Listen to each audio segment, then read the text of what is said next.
Julia Cagé, bonjour et bienvenue au Sénat de Belgique. Nous sommes heureux de vous accueillir dans le cadre du projet Super Démocratie qui, au-delà de l'exposition que vous pourrez découvrir, je l'espère, donne la parole à quelques grands conférenciers et conférencières. Alors, je ne sais pas s'il faut vous définir par rapport à votre sœur jumelle, Agathe. Il s'agirait, d'après le Nouvel Observateur, d'une, je cite, sœur douée comme vous, ou par rapport à votre mari, l'économiste Thomas Piketty. Mais une chose est sûre, vous allez nous parler aujourd'hui d'un sujet capital, le prix de la démocratie. Julia Cagé, vous êtes titulaire d'un doctorat de l'université de Harvard et vous êtes également professeur d'économie à Sciences Po Paris.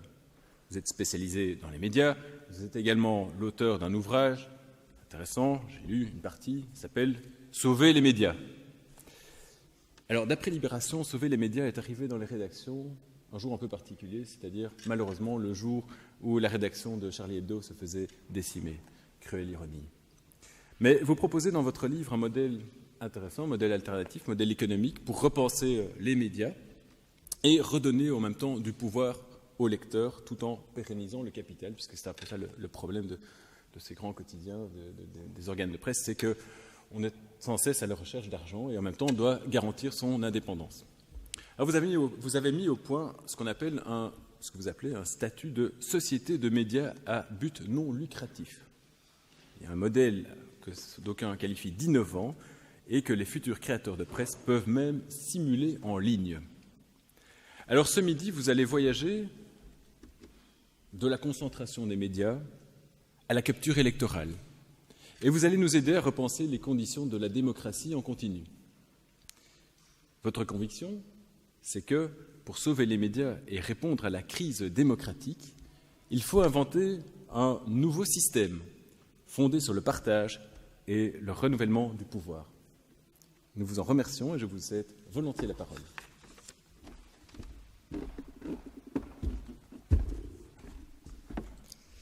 Merci beaucoup pour cette introduction et merci pour cette invitation.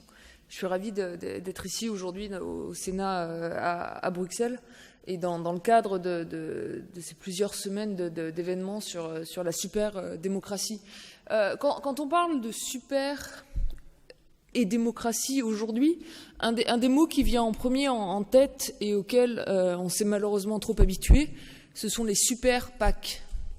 Les super PAC, ce sont des groupes d'intérêts financiers qui se sont formés, développés, qui ont grossi aux États-Unis et qui peuvent dépenser pour chaque campagne électorale plusieurs centaines de millions d'euros.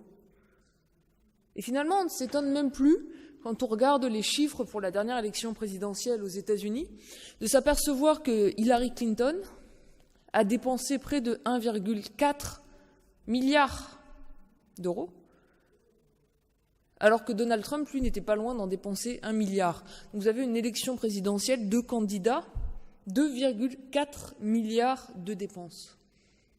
D'où vient cet argent? En grande partie, des dons. Hillary Clinton, pour la campagne de 2016, a levé autour de 623 millions d'euros.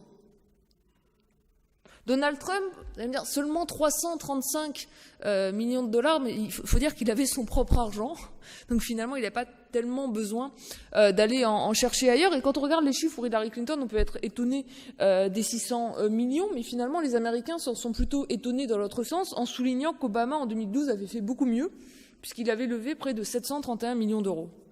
Alors on pourrait dire que c'est une bonne chose, dans la mesure dans laquelle ça témoignerait du fait que tous les Américains mettrait la main à la poche pour contribuer à la vie politique. Ça serait une sorte de super démocratie où finalement tout le monde serait tellement intéressé par le jeu politique qu'il serait prêt à le financer, à prendre part au débat de cette manière.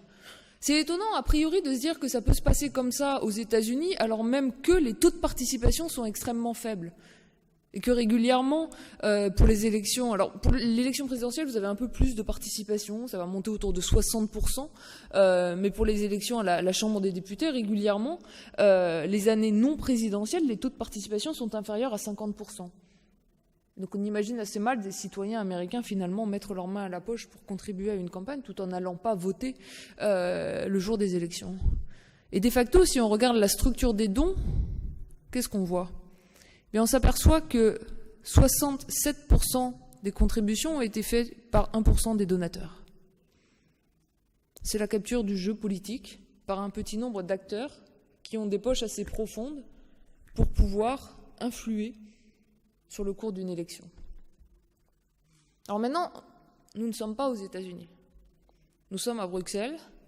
Je suis française, donc je vais vous parler de la Belgique et de la France. Et on pourrait se demander finalement si on pourrait voir les mêmes dérives en Belgique ou en France concernant le financement de la vie politique et le financement du jeu électoral.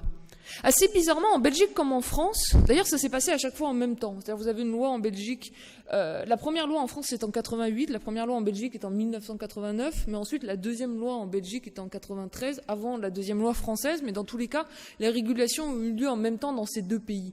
La régulation vient très tard en Belgique et en France. Elle vient très tard, et ce qui est intéressant c'est de noter que les premières lois pour limiter les dépenses électorales et pour limiter les dons aux campagnes électorales aux États-Unis, c'était 1971. Donc c'était 27 ans avant la Belgique et 27 ans avant la France. Ça vient suite à un certain nombre de scandales financiers, de scandales divers et variés, y compris le Watergate. Et en fait, finalement, entre 71 et aujourd'hui, qu'est-ce qui s'est passé aux États-Unis ? Bien, toutes ces règles qui avaient été mises en place depuis 1971, elles ont été détricotées. Elles ont été détricotées par un organe qui s'appelle la Cour suprême, qui au fur et à mesure a levé toutes les limites aux dons. On ne pouvait pas, avant, aux États-Unis, quand on était une entreprise, ce qu'on appelle une personne légale, on ne pouvait pas contribuer à une campagne. Maintenant, on peut le faire. Il y avait des limites à combien un individu pouvait donner à une campagne. Maintenant, il n'y en a quasiment plus, depuis 2014. Ce sont des décisions de la Cour suprême, qui sont toutes appuyées sur le même principe. Money is free speech. Donc aux États-Unis, la chose la plus défendue est la liberté de parole, ce qui sert d'ailleurs beaucoup comme support à la liberté de la presse. Vous pouvez exprimer vos opinions aux États-Unis. Et finalement, la Cour suprême a fini par trancher en disant si quelqu'un veut contribuer à une campagne électorale, la financer, bien finalement, pour lui, c'est une manière d'exprimer son opinion, d'exprimer son attachement à telle ou telle cause, d'exprimer son attachement à tel ou tel candidat, et on ne peut pas limiter la liberté d'expression. Limiter les dons en campagne, ça serait limiter la liberté d'expression. Heureusement, j'ai envie de dire, et j'accepte tout à fait d'être extrêmement normatif sur ces sujets-là, heureusement, en Belgique comme en France, on verra rapidement d'autres cas en Europe, on a pris des chemins différents. La régulation est venue plus tard, 1988, 1989, mais on a limité. Alors qu'est-ce qu'on a limité ? D'une part, en Belgique comme en France, les dépenses des candidats pendant les campagnes électorales sont fortement plafonnées, en fonction du nombre d'électeurs. D'autre part, les dons qui peuvent être faits sont plafonnés. En France, on a l'impression d'avoir un système de dons qui est extrêmement contraignant. Un citoyen français ne peut pas contribuer plus de 7 500 € par an à un parti politique et plus de 4 600 € par an pour une campagne électorale. Bien, à vrai dire, au vu de la situation en Belgique, c'est encore très généreux. Puisqu'en Belgique, au jour d'aujourd'hui, un citoyen ne peut pas contribuer à hauteur de plus de 2 000 € par an au financement d'un parti politique. Donc on a mis potentiellement en place des règles extrêmement strictes qui devraient permettre de limiter, au moins sur le principe, les dérives d'une utilisation excessive de l'argent en politique. Est-ce que pour autant c'est suffisant ? Déjà, il faut voir ce que ces chiffres veulent dire concrètement. 7 500 €. On pourrait dire que finalement 7 500 € c'est bien peu comme limite à ce que quelqu'un pourrait donner à un parti politique. 7 500 € en France, le premier point de comparaison qui selon moi fait du sens, c'est la moitié d'un SMIC. C'est-à-dire que pour un SMICard, quelqu'un qui est au salaire minimum, donner 7 500 € équivaudrait à verser à un parti politique chaque année la moitié de son salaire. Ensuite, prenons l'exemple, on ne peut pas exactement passer outre, surtout dans le contexte actuel français, de la République en marche, surtout parce qu'on va parler de super-démocratie, donc certains vont voir ça comme un mouvement très positif, l'émergence d'un nouveau parti extrêmement rapidement en France, d'autres peuvent en voir les limites et la manière dont ça interroge la démocratie. Prenons l'exemple de la République en marche, ou En Marche, le parti politique créé par Emmanuel Macron et qui l'a mené au pouvoir en France. Si vous vouliez contribuer à la République en marche, quelle a été véritablement la limite à l'apport financier que vous auriez pu faire ? 7 500 € en 2016, 7 500 € en 2017, 4 600 € pour l'élection présidentielle, 4 600 € pour l'élection législative, 4 600 € pour l'élection sénatoriale. 28 800 € en tout. Donc on est déjà loin finalement d'une vision où, avec 7 500 €, on aurait mis un seuil extrêmement bas, ou comme on a 2 000 € en Belgique, aux dépenses possibles. 28 800 €, c'est un seuil extrêmement haut. Quel est le coût pour un citoyen français de donner 28 800 € à un parti politique, à une campagne, à un mouvement au sens large? C'est moins de 10 000 €. Parce que les dons aux partis politiques, comme en Belgique, les dons aux campagnes électorales sont défiscalisés. Qu'à l'arrivée, vous allez contribuer 28 800 € de votre poche, disons 30 000 €, pour faire simple. Le coût pour vous, citoyen français, va être de 10 000 €, et le coût pour l'État français va être de 20 000 €. Sauf que, c'est pas exactement vrai le raisonnement que je viens de faire. Imaginons que vous fassiez partie des 55% des Français qui ne paient pas l'impôt sur le revenu, parce que leur salaire annuel est trop faible. Imaginons que malgré tout, imaginons que vous soyez au SMIC, vous ne payez pas l'impôt sur le revenu en France. Imaginons que malgré tout, vous soyez prêt à dépenser la moitié de votre SMIC, 7 500 €, pour financer un parti politique, parce que vous voulez prendre part, vous aussi, au jeu démocratique. Quel est le prix pour vous de cet apport de 7 500 €? 7 500 €. Pourquoi ? Parce que ne payant pas d'impôt sur le revenu, vous ne bénéficiez pas de déduction fiscale. Donc on a donc un système qui finalement marche sur la tête, où l'État va rembourser une partie de la contribution des plus riches au jeu politique et ne pas rembourser la contribution des plus pauvres, qui déjà sont plus limitées, on vient de le voir, dans leur capacité même de contribution. Et ce système de déduction fiscale, on retrouve exactement le même principe ici en Belgique. Et on s'y habitue à ce genre d'inégalité. On les oublie finalement presque, et on ne pense plus que ce sont des systèmes qui sont des systèmes datés d'un autre temps et qu'il faudrait entièrement repenser. Alors bien sûr, vous pouvez me dire, oui, mais finalement, qu'importe si tout le spectre politique à l'arrivée bénéficie de manière équivalente de ces financements.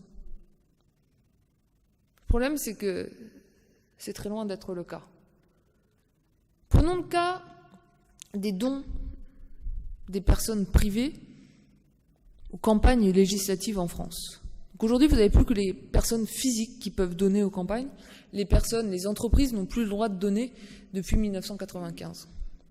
En moyenne, un candidat de droite en France, aux élections législatives, reçoit en dons de personnes privées 17 000 €.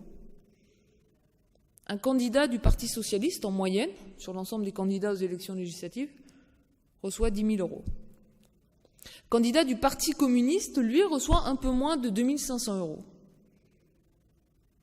Et un candidat des Verts, autour de 400 € en moyenne.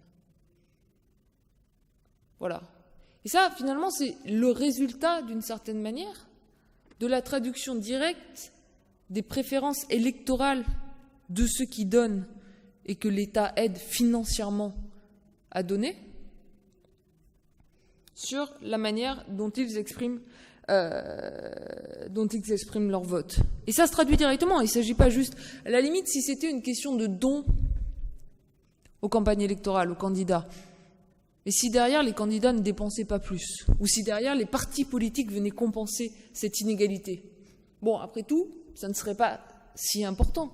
Mais à l'arrivée, si vous prenez toujours les législatives 2012, par exemple, en 2012, en France, pour les législatives, les candidats de droite ont dépensé en moyenne 0,48 € par électeur,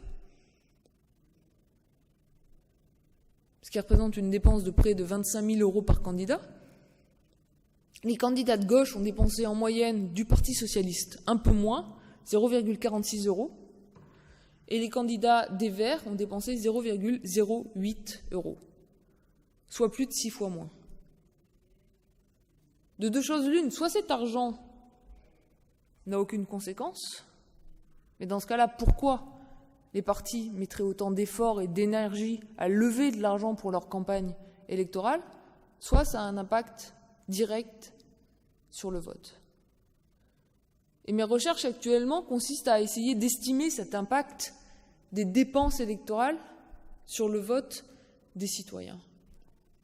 Et d'après les premières estimations que j'ai pu faire dans le cadre d'un pays comme la France, et encore une fois, je trouve que c'est très intéressant de tracer ce parallèle entre d'un côté les États-Unis et d'un autre côté la France et la Belgique, au sens où on a l'impression que voilà, les États-Unis sont dans un état de décomposition telle du système de financement public et privé de leur démocratie qu'on peut les avoir comme un miroir en forme de repoussoir et avoir l'impression que finalement, ici, ça ne peut être que bien.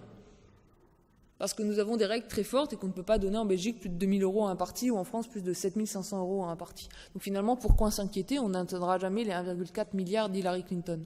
Malgré tout, en France, d'après mes estimations et malgré ces limitations, le prix d'un vote est d'environ 10 €.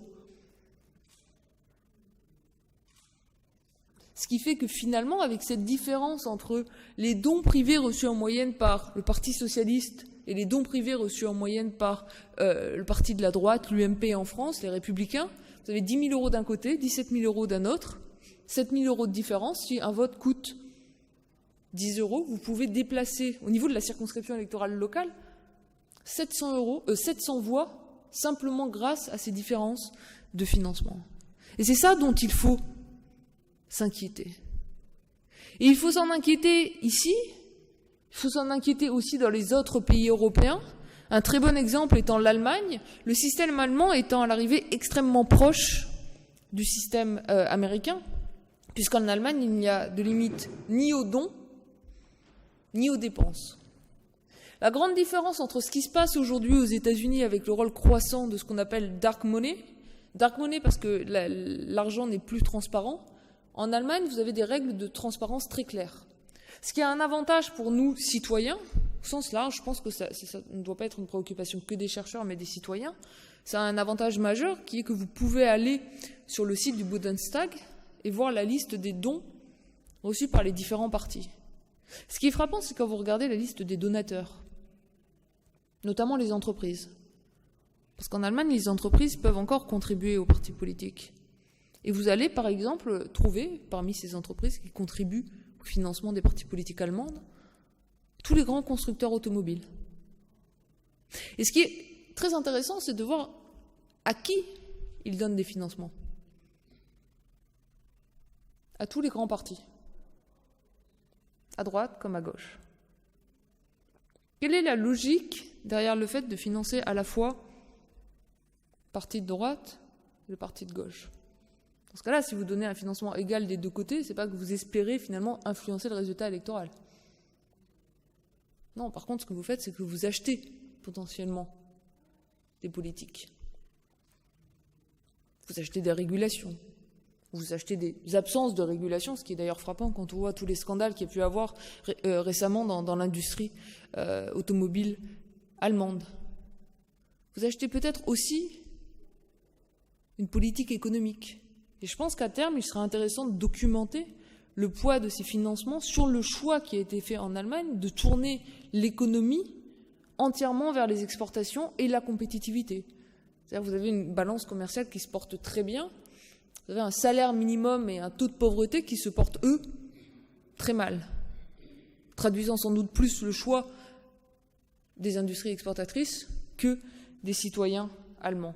Et ça a été aussi extrêmement bien documenté dans le cas américain. Vous avez le travail d'un professeur de sciences politiques qui s'appelle Anthony Giddens, qui a étudié dans le cas américain, finalement, dans quelle mesure les hommes politiques américains, lors de leur vote, les représentants politiques américains répondaient davantage aux préférences des citoyens en fonction du niveau de revenu des citoyens.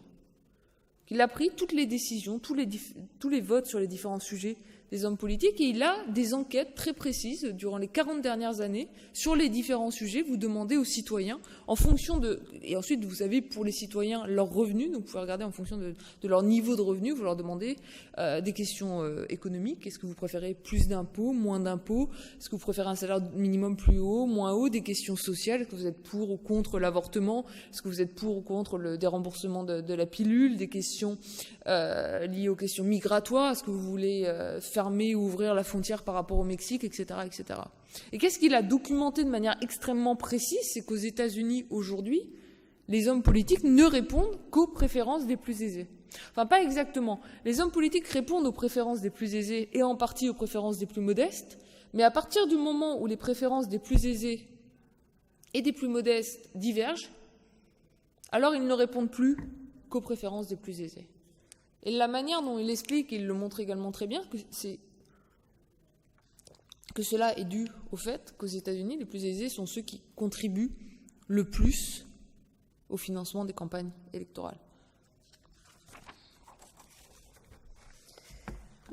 L'autre chose qui est frappante finalement dans ce système de financement tel qu'on l'a développé en Europe et par exemple en France, c'est qu'on a eu, je vais parler d'En Marche dans une minute, un système de financement qui a conduit à une démocratie figée, c'est-à-dire avec des partis immovibles, qui sont là, qui restent là et qui se reproduisent d'une élection à l'autre. Pourquoi ? En grande partie parce que le système de financement, c'est pas propre à la France, c'est la même chose en Allemagne par exemple, le système public de financement des partis politiques est basé sur le score obtenu par les partis aux dernières élections. Par exemple, le système politique de financement public en France, pour les partis, est basé d'une part sur votre nombre de députés à l'Assemblée et au Sénat. Donc si jamais vous avez des députés qui quittent votre groupe, ça va un peu affecter votre financement pendant 5 ans, et sinon sur votre score aux dernières élections. Donc un parti qui réussit très bien 5 ans auparavant va être financé fortement par l'État pour une durée de 5 ans. Et si pendant cet intervalle de temps, nous sommes en 2017 aujourd'hui, si d'ici 2022 vous souhaitez créer un nouveau parti politique et émerger dans le jeu politique, vous ne pouvez pas le faire. Ou en tout cas, vous n'avez pas les financements publics vous permettant de le faire. Et c'est ce qui fait que je pense que d'une certaine manière, des phénomènes comme Nuit debout, qui ont été des phénomènes politiques importants, vous avez eu le mouvement des 99% aussi. Nuit debout, ça a été une traduction de ce phénomène en France, où vous avez eu pendant plusieurs semaines, ça a même duré sur plusieurs mois, en France, à Paris, place de la République, un mouvement très fort de gens qui étaient assis, qui occupaient la place toute la nuit avec des revendications politiques fortes. Ce qui fait que des mouvements comme Nuit debout, finalement, n'ont jamais pu se transformer en force politique. Alors que c'était un mouvement citoyen important et qui, pour le coup, reflétait une certaine vie démocratique. Alors, avec des codes spécifiques à Nuit debout qu'on peut aimer, ne pas aimer. Tout le monde avait la parole à tour de rôle sur des durées très limitées. Vous ne pouvez pas applaudir, il fallait exprimer sa satisfaction et sa dissatisfaction avec des gestes visibles mais non audibles. Il n'y avait pas de chef, ce qui est aussi rend parfois compliqué l'émergence d'un parti politique si vous n'avez pas de leadership, mais c'était une forme de démocratie extrêmement intéressante qui ne s'est pas transformée en parti politique. Et là, je pense que la question de l'argent est clé. Pourquoi la question de l'argent est clé ? Parce que la question du temps est clé. Qu'est-ce qui fait qu'un mouvement comme Nuit debout devient un parti politique ? C'est le fait qu'un certain nombre de personnes vont être prêtes à libérer du temps pour s'en occuper à temps plein, pour en prendre la tête, pour le développer. On ne peut pas être simplement des jeunes, pour l'essentiel, qui passent des nuits entières sur une place. Sauf que ce temps qu'on libère, ce temps, il doit être payé. Comme vous allez avoir le temps d'un syndicaliste, par exemple, c'est du temps de travail qui est libéré, c'est du temps qui est financé. Pour Nuit debout, finalement, personne n'était prêt à payer pour l'émergence de cette force politique. C'est ce qui fait que le système reste figé autour des partis existants. Alors vous allez me dire, oui, mais alors c'est drôle que vous teniez ce discours, alors que même que vous veniez de France, où on a vu un homme, un parti émerger en l'espace de quelques mois, en l'occurrence Emmanuel Macron avec En Marche. Sauf que Emmanuel Macron avec En Marche, il y a un problème qu'il a résolu extrêmement vite, c'est celui de l'argent. Parce qu'il était capable de lever beaucoup de dons auprès d'individus aisés. Alors avec une limite, 7 500 € pour un parti politique, 4 600 € pour une campagne. Mais comme je soulignais tout à l'heure, ça veut dire que concrètement, chaque Français qui voulait soutenir ce mouvement a pu contribuer sur l'ensemble de ce cycle électoral à hauteur de presque 30 000 €. 30 000 € fois 1000 personnes aisées, vous avez rapidement levé quelques millions d'euros. Et de toute façon, le montant maximum qu'un candidat à la présidentielle peut dépenser en France si vous atteignez le deuxième tour, c'est 22 millions. Donc finalement, ce besoin d'argent, à partir du moment où vous savez l'attirer, il peut être rapidement rempli. Sauf que quel était le calendrier politique d'Emmanuel Macron? C'est celui qu'on voit aujourd'hui, d'ailleurs c'est voté je pense en ce moment même à l'Assemblée nationale française, c'est-à-dire une flat tax sur le capital, un impôt à 30%, il n'y aura plus de progressivité sur la taxation de capital, la suppression de l'impôt sur la fortune, la remise en cause de la protection du contrat de travail, etc., etc. Donc des mesures finalement qui vont dans la direction de ceux qui ont financé cette campagne. Et 28 800 € qui en fait ne vous coûtent que 10 000 € grâce à la déduction fiscale pour supprimer l'ISF, pour tous les contributeurs à l'ISF, c'était vraiment pas cher payé. Alors que si vous êtes un mouvement marqué davantage à gauche, dont finalement le message ne va pas attirer vos riches donateurs, mais serait plutôt dirigé vers les 55% des Français qui ne paient pas l'impôt sur le revenu, donc qui ne bénéficieront pas de déduction fiscale s'ils financent votre parti politique, mais on voit bien que c'est beaucoup plus difficile de lever des financements et finalement de créer de nouvelles structures. Et c'est là-dessus que je veux mettre l'accent et je vais faire le lien finalement par rapport à la question des médias, c'est sur cette définition de la démocratie comme un homme égale une voix. Je pense qu'on est rentré un peu partout dans un système démocratique qui est défini comme 1 € égale une voix, et qu'on ne le voit pas suffisamment. Encore une fois, on le voit dans les cas des dérives extrêmes, qui sont des dérives à l'américaine, mais ces imperfections-là, on les retrouve aussi extrêmement fortement en France. Et c'est ça qui m'a posé le problème au départ quand j'ai commencé à travailler sur la question des médias.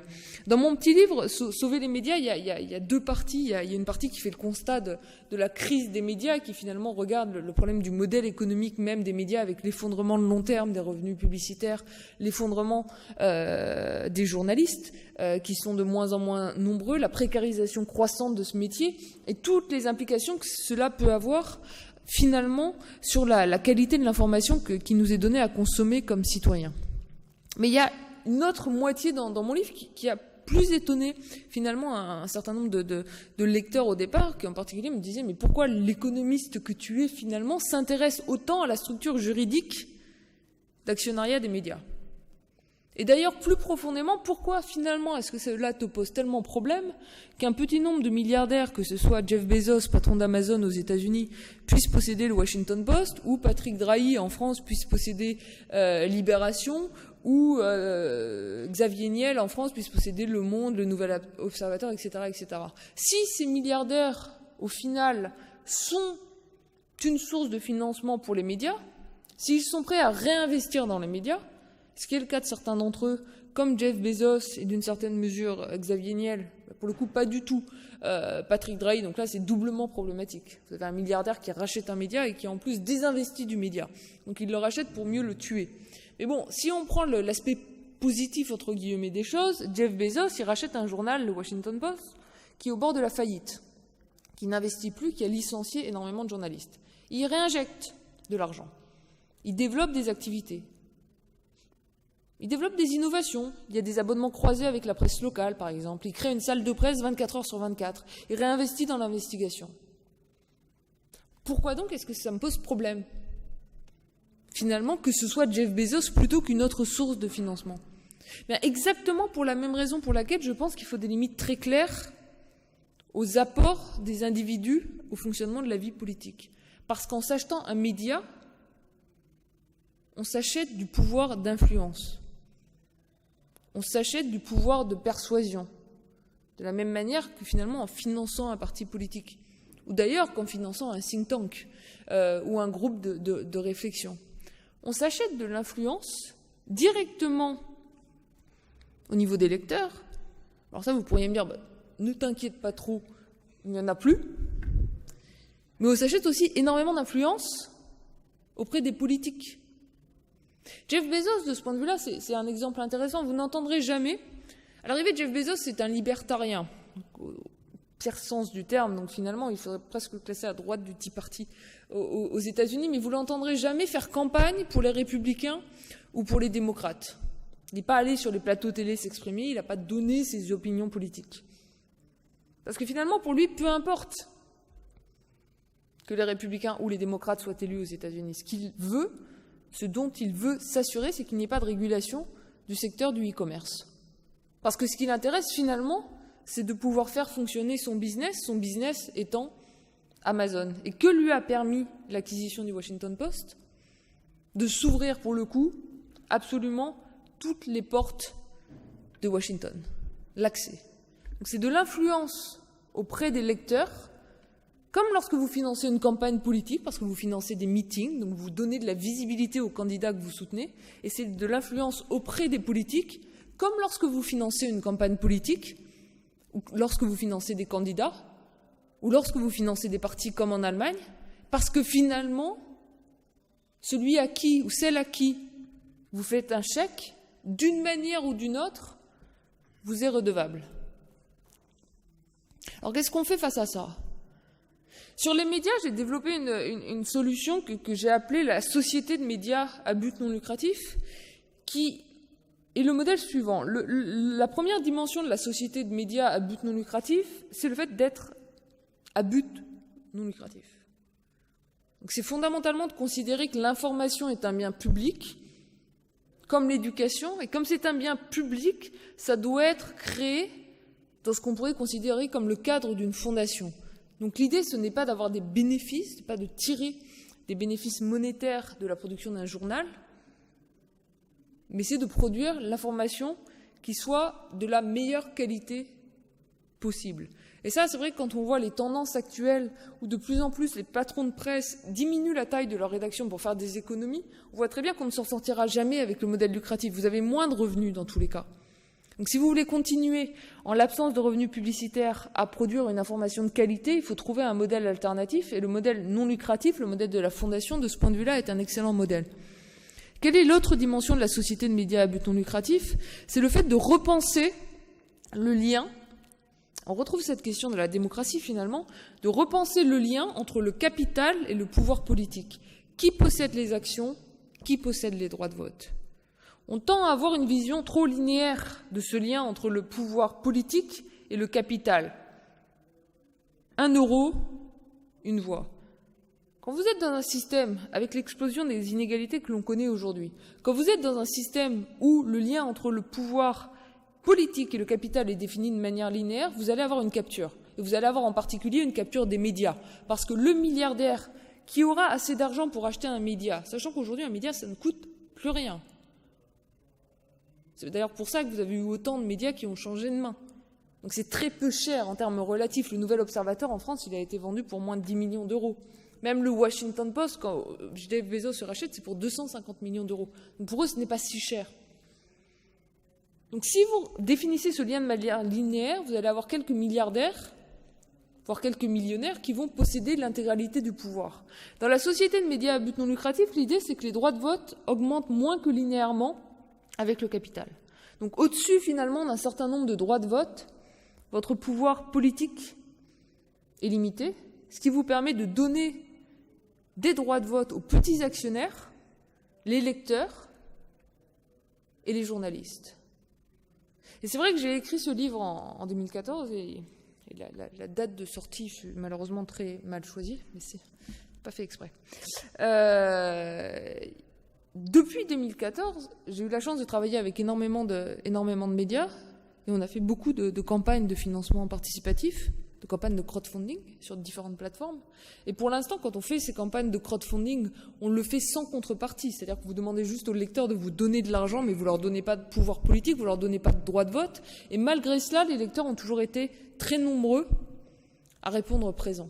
Sauf que c'est un modèle qu'il faut davantage développer, qu'il faut mettre sur le devant de la scène, ce qui suppose des changements de régulation, par exemple en France, permettre aux médias de prendre le statut de fondation.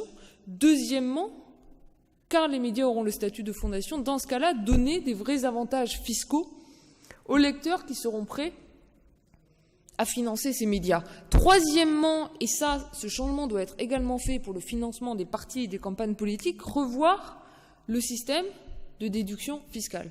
On ne peut pas, dans une démocratie, où l'on veut que chacun participe au débat démocratique, ne donner accès aux déductions fiscales, qu'il s'agisse de dons à un média ou qu'il s'agisse de dons à un parti politique, qu'aux 45% des Français, 45% des citoyens. Alors le seuil va varier d'un pays à l'autre en fonction de l'endroit dans lequel on rentre dans l'impôt sur le revenu, enfin, qu'à ceux qui sont suffisamment riches pour payer l'impôt et donc bénéficier des déductions fiscales.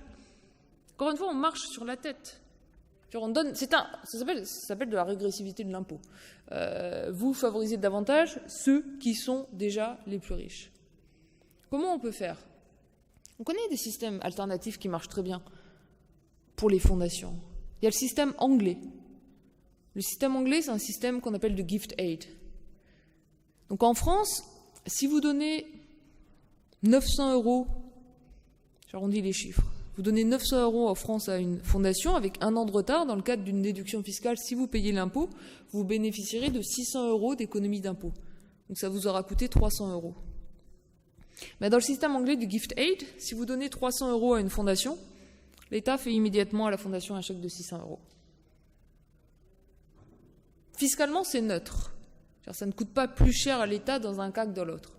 Par contre, il y a une vraie différence, c'est que si vous avez de faibles revenus ou si vous avez des revenus élevés, dans les deux cas, vous contribuez 300 € et l'État complète avec 600 €. Il n'y a pas cette inégalité de traitement face aux dons. On pourrait avoir un système similaire pour les partis politiques, mais je pense que pour les partis politiques, il faut encore aller plus loin que ça. Donc déjà, fondamentalement, il faut supprimer ce système de déduction fiscale qui est inégalitaire. Et il faut mettre en place un système qui serait l'équivalent du système de gift aid à l'anglaise. Mais je pense que l'autre chose qui est essentielle à faire, c'est de repenser le financement de la démocratie, dans son financement même, de manière beaucoup plus continue. C'est-à-dire qu'aujourd'hui, dans la plupart des grandes démocraties, le financement public, quand il y en a un, c'est une très bonne chose. D'ailleurs, en Belgique, de ce point de vue-là, je pense que la Belgique devrait être pris comme modèle par un grand nombre de pays européens sur le niveau de développement de son financement public pour les partis politiques. C'est quelque chose qui a été très développé très tôt, et vous avez des partis politiques qui sont très bien financés. Donc on peut très peu leur donner, par contre. Et justement, c'est ça qui est plutôt bien. Mais les partis politiques sont riches en Belgique. Alors qu'on pourrait imaginer qu'un système dans lequel les partis politiques ne peuvent pas recevoir plus de 2 000 € par citoyen, c'est un système politique où les partis politiques sont pauvres. Pas en Belgique, grâce au financement public. Maintenant, la Belgique souffre de ce problème qui ne lui est pas propre, du fait que le financement des partis politiques est défini en fonction du cycle électoral. Je pense qu'il faut le repenser de manière beaucoup plus linéaire. Il faut repenser ce financement public potentiellement de manière annuelle. Comment ? Prenons d'autres leçons européennes. En Allemagne, vous avez quelque chose qui s'appelle l'impôt cultuel, qu'en fait on retrouve sous une forme ou sous une autre en Italie et en Espagne. C'est un système qui a été pensé à la base pour le financement des églises, qui permet à chaque citoyen allemand, chaque année, sur sa feuille d'impôt, de donner une somme prédéfinie, qui est définie par l'État, à l'église de son choix. Alors, maintenant ça a été élargi, notamment en Espagne, en Italie également, soit une église au sens large, mais il faut aussi le donner à des associations laïques, etc., etc. Ce qui donne finalement à chacun la même somme d'argent garantie par la puissance publique pour financer une association, une église, une organisation.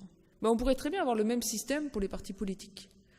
On dit à chaque citoyen européen, chaque année, dans le cadre de ta déclaration d'impôt, tu auras 100 € ou 200 €. Ensuite, c'est un débat à avoir ensemble. Combien d'argent public veut-on consacrer au financement de la démocratie? Tu auras 100 € ou 200 € que tu pourras donner à la force politique de ton choix.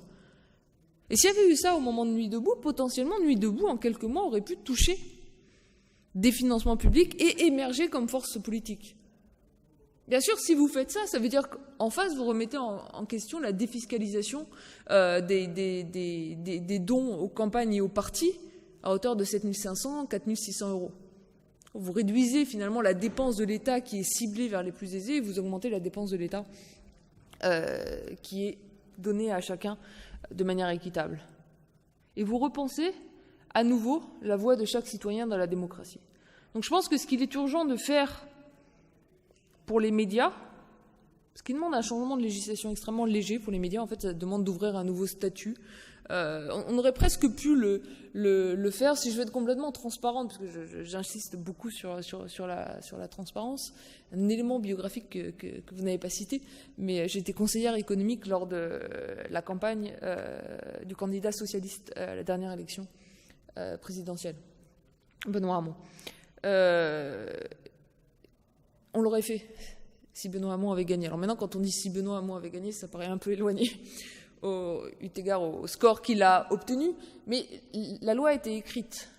Il s'agit juste de créer un nouveau statut dans la loi de société de médias à but non lucratif, permettant aux médias qui respectent un certain nombre de conditions sur le partage entre capital et pouvoir de bénéficier des avantages fiscaux qui sont ceux d'une fondation. Pour le financement des partis politiques, ce n'est pas beaucoup plus compliqué. Il suffit de modifier des lois qui sont des lois, somme toute, relativement récentes, puisqu'elles ont, en France et en Belgique, une petite trentaine d'années. Aux États-Unis, elles sont plus vieilles, mais elles ont été entièrement balayées par la Cour suprême. Et moi, je veux vous remercier, pour finir, et avant de prendre quelques questions s'il y en a, je veux vous remercier d'organiser cet événement et d'organiser ces journées, parce que je trouve que ce sont des questions dont on a trop l'habitude de les considérer comme techniques et de peu d'intérêt public. Et de facto, la question du financement de la démocratie est une question qui, en général, et de manière complètement paradoxale d'ailleurs, est absente de toutes les campagnes. Pour dire que ce n'est pas un sujet sexy, et de facto, ce n'est pas un sujet sexy au sens où ce n'est pas un sujet qui touche directement chacun dans sa réalité quotidienne. Sauf qu'indirectement, ça peut avoir un impact très important sur la réalité quotidienne de chacun si les dérives du financement privé font que les hommes politiques ne répondent qu'aux préférences des plus aisés, là où ils devraient répondre aux préférences de la majorité du peuple démocratique, défini une nouvelle fois comme un homme, une voix, d'ailleurs je n'aime pas un homme, une personne, une voix, plutôt qu'un euro, une voix. Voilà. Merci beaucoup. Merci beaucoup.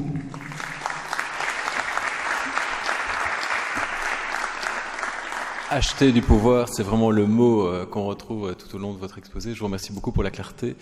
Moi, j'ai appris beaucoup de choses en ce qui concerne le financement des médias, des partis politiques, le gifted du Royaume-Uni, très intéressant. La façon dont on peut acheter aussi le Washington Post, finalement, pour s'acheter aussi du pouvoir à Washington, très intéressant. Je ne sais pas s'il y a des questions dans la salle par rapport à tout ce qui a été évoqué. Je crois que c'est vraiment le moment. N'hésitez pas, ne soyez pas timide. Oui, monsieur, je pense que vous avez un micro devant vous, donc vous appuyez sur le bouton rouge. Et voilà, et normalement on vous entend. Oui, bonjour. Je vais l'essayer en français. Mais, j'ai juste une question. Je n'ai pas lu votre livre, mais je suis curieux. Comment vous pensez que les médias peuvent être accès, quels médias peuvent être accès à un tel statut, idéalement? Et puis, comment imaginons qu'un tel système existerait en Belgique, comment tels médias peuvent concurrer avec des médias beaucoup plus grands sur les réseaux sociaux? C'est un sujet à part, mais je suis curieux si vous avez des avis dessus. C'est une excellente question. Alors sur le premier point, finalement, c'est le plus facile. C'est-à-dire que dans ma vision, et ensuite, justement, on peut en discuter, on peut le modifier à la marge. Dans ma vision, il y a deux dimensions clés. La première, c'est vraiment l'aspect non lucratif, avec tout ce qui la accompagne dans le modèle de la fondation. S'il y a des bénéfices, il n'y a pas de dividendes redistribués, mais ces bénéfices sont réinvestis dans la société, et les dons que vous avez faits aux médias, vous ne pouvez pas les récupérer. Donc ça, c'est la première chose extrêmement importante. Et la deuxième chose extrêmement importante, qui finalement serait une condition pour accéder à ce statut, c'est vraiment la non-linéarité du rapport entre les droits de vote et le capital. C'est-à-dire qu'on pourrait très bien mettre des règles relativement simples qui diraient qu'aucun actionnaire, aucun donateur ne peut avoir plus de 10% des droits de vote. Ce qui revient à une règle qui dit qu'au-delà d'un certain nombre de parts de capital, la part de capital supplémentaire ne donne lieu à aucun droit de vote. Donc on va dire fonctionnement démocratique qu'on sait très bien imposer par la loi. C'est ce qui est fait par exemple dans le cadre des coopératives. C'est régulé par le fait que pour le coup, pour une coopérative, un homme égale une voix. L'aspect non lucratif, j'aurais personnellement eu tendance à rajouter, ce qui va très bien avec l'aspect non lucratif, une part maximale des revenus qui proviennent de la publicité. Voilà. Je pense qu'un média qui reposerait pour 80 ou 90% de ses revenus sur de la publicité plutôt que sur les ventes ne pourrait pas forcément qualifier à ce nouveau statut. Et ça inciterait d'ailleurs les médias à reposer beaucoup moins sur la publicité. La question suivante est extrêmement compliquée. Parce qu'en fait, c'est une question qui pose, qui interroge l'écosystème complet des médias, d'ailleurs au-delà des seuls médias d'information générale et politique. Je crois qu'il y a deux aspects qui sont clés. Vous n'avez pas prononcé le mot GAFA, mais bon, le problème est celui de Google et le problème est celui de Facebook. Et là, et en plus on est à Bruxelles ici, je pense que la régulation doit vraiment être faite au niveau européen. Il y a eu des choses qui ont été faites au niveau européen, d'ailleurs notamment au niveau de la fiscalité de ces entreprises, qui montre que quand on veut taper du poing sur la table, on sait le faire. Je pense qu'il y a une vraie discussion à mettre sur la table au niveau européen, notamment sur le fait que vous avez des médias comme Google et Facebook qui ne produisent rien et qui tirent l'intégralité du revenu publicitaire qui est le leur, des contenus qu'ils ont volés, entre guillemets, toute la question étant sur le volet, c'est-à-dire quelle est la légalité de la réutilisation de ces contenus, aux créateurs de contenus qui, eux, n'ont plus de revenus pour les financer. Et on a vu qu'à chaque fois que vous avez des acteurs qui essayaient seuls de rentrer dans un bras de fer face à Google, ça a été le cas en Espagne, les éditeurs espagnols, ça a été le cas en Allemagne, ça a été un gigantesque échec pour les éditeurs allemands comme pour les éditeurs espagnols, parce que Google, finalement, est suffisamment riche et puissant pour s'asseoir sur le marché allemand. C'est-à-dire aux éditeurs allemands, vous ne voulez plus être indexé sur Google News ? Pas de problème. Et c'est vrai qu'à l'arrivée, c'est devenu un problème pour les éditeurs allemands et pas pour Google News. Donc je pense que de ce point de vue-là, on doit véritablement avoir une régulation au niveau européen, parce que pour le coup, le marché européen est trop gros pour que Google tire un trait sur ce marché-là. Voilà. Ça, là, pour le coup, moi, j'ai essayé de vous proposer, que ce soit avec la société de médias à but non lucratif ou le fait de revoir le financement des partis, des solutions dont on aurait pu discuter dans cette assemblée et les mettre en œuvre assez rapidement. Là, on va plus aller vers le David contre Goliath, mais n'empêche que je pense que c'est un débat qu'il faut avoir à terme. Comment on repense notamment le lien entre les créateurs de contenu et la monétisation de ces contenus par Google et par Facebook. L'autre aspect plus positif, finalement, il y a une chose dont je suis absolument persuadée, c'est que ces nouveaux médias à but non lucratif, ils répondent aussi à une dimension supplémentaire, pas qu'à celle de la capture des médias par un certain nombre de milliardaires. L'autre dimension à laquelle ils répondent, c'est la crise de confiance dans les médias. Pourquoi les citoyens n'ont plus confiance dans les médias? En particulier parce qu'ils sont conscients de la capture. D'ailleurs, si vous leur demandez pourquoi vous ne faites pas confiance aux médias, en général, ils disent parce que les journalistes sont trop proches des pouvoirs d'argent. Ils ont une mauvaise perception des journalistes, sauf ceux qu'ils voient à la télé, parce que la plupart se sont précarisés. Par contre, ils ont une assez bonne perception de leurs actionnaires. Et donc, finalement, une partie de la solution qui est amenée par la société de médias à but non lucratif, c'est d'avoir des médias qui soient détenus par leurs journalistes et par les citoyens, plus que par ces acteurs extérieurs, donc avec lesquels on puisse reconstruire une relation de confiance. Et ça, c'est un problème qu'on a aussi sur les réseaux sociaux. C'est-à-dire que de plus en plus, les individus, les citoyens consomment de l'information sur Facebook ou sur Google, ou sur Twitter, mais si vous leur demandez est-ce que vous faites confiance à l'information que vous consommez sur les réseaux sociaux, la réponse est non. Et en fait, ils leur font encore moins confiance qu'à l'information qu'ils consomment sur les médias traditionnels. Donc finalement, comme on est à la recherche d'une reconstruction de ce lien de confiance, je pense que de ce point de vue-là, ça permettra de résoudre une partie du problème. Bien sûr, pas tout, mais une partie du problème. Sébastien, encore une autre question? Derrière vous. Oui. Pardon. Merci pour votre exposé très clair. Une question toute simple par rapport à l'inégalité de contribution. Pourquoi ne pas tout simplement interdire les contributions de particuliers et ne recourir qu'au financement public ? Ça serait une possibilité qui serait extrêmement intéressante. À la limite, on peut pousser jusqu'au bout. C'est ce qui est pas loin d'être fait en Belgique. C'est-à-dire qu'en France, c'est 7 500 € pour les partis politiques. En Belgique, c'est 2 000 €. Ensuite, en Belgique, il n'y a pas de limite aux contributions aux campagnes électorales de manière assez intéressante. Mais les dépenses sont tellement limitées que finalement, vous avez pas les dépenses sont tellement limitées et les candidats sont tellement nombreux que finalement, à l'arrivée, ils ne cherchent pas à lever d'argent pour leur campagne électorale. Donc, moi, je suis prête à aller jusque-là, et ça fait partie finalement des choses que je propose. Mais du coup, la question derrière, c'est comment vous repensez le financement public, et c'est là que je trouve que ça devient intéressant de le repenser de manière continue, et pas de manière pluriannuelle. Par exemple, en donnant à chaque citoyen la possibilité de donner le même montant. Pour le coup, ça serait un montant prédéfini qui serait voté chaque année à l'Assemblée nationale, le même montant aux différents partis politiques.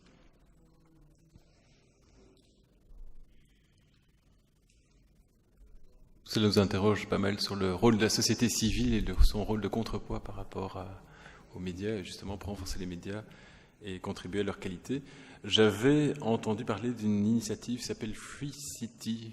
Je ne sais pas si vous avez entendu parler, c'est apparemment une société française, justement, qui permet aux citoyens de se réapproprier le débat politique en cadrant quelque part les débats, qui souvent dégénèrent dans des combats, des pugilats sur Facebook ou d'autres réseaux sociaux, et donc de rajouter un peu de neutralité dans le débat. C'est peut-être une piste à explorer. Je ne sais pas s'il y a encore une dernière question, sinon je crois qu'on peut vous remercier encore chaleureusement pour votre magnifique intervention. Nous avons également un petit cadeau pour vous. Et alors, je rappelle que les débats ont été enregistrés, donc ils seront disponibles également. Vous pourrez revoir le débat sur sena.be dans les prochains jours, prochaines semaines. Je vous remercie. Merci.